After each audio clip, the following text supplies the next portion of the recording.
Hey there. Today, I want to show you a simple but effective way to make sure that you are forcing somebody to make a copy of either your Google Docs or your Google Sheets. There are two important steps to do when you're doing this. They're not too hard, but if you miss one of the steps, then you won't be able to force somebody to copy a Google Doc or a Google Sheet.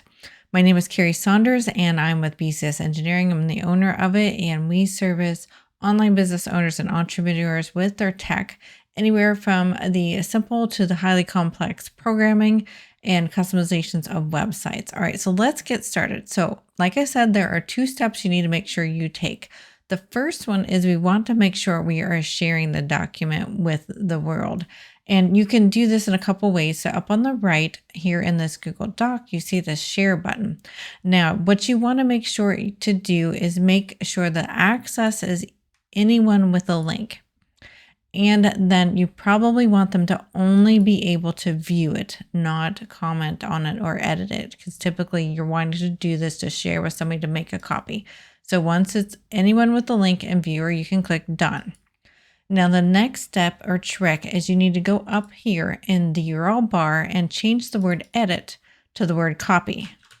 So once you do that, you can copy that link with the word copy in it now instead of the word edit. And when you paste it into a new browser, then it's going to force them to make a copy of the Google document. So you can use this URL in any of your online course materials, or maybe you have a lead magnet you're wanting to share, or maybe you're wanting to share something on your website. You might be selling products, you want to share a how-to document, but you want to make sure they make a copy of it. So that's how to do it with Google Docs.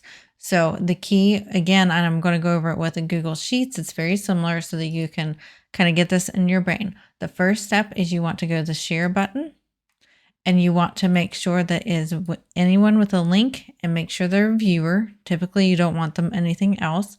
You can also specifically add people up here, but this is just a generic, here's how you can copy it. You click done. Now on the Google Sheets URL, the edit word is a little bit hidden in the middle. So make sure you change edit to copy, just like this. And then that makes them force a copy of it. I even hit enter this time rather than copying and pasting the URL. And you can see how it's forcing me to make a copy of it now. So that's all I have to show you on how to force a copy of a Google document or a Google Sheet. I hope that was helpful.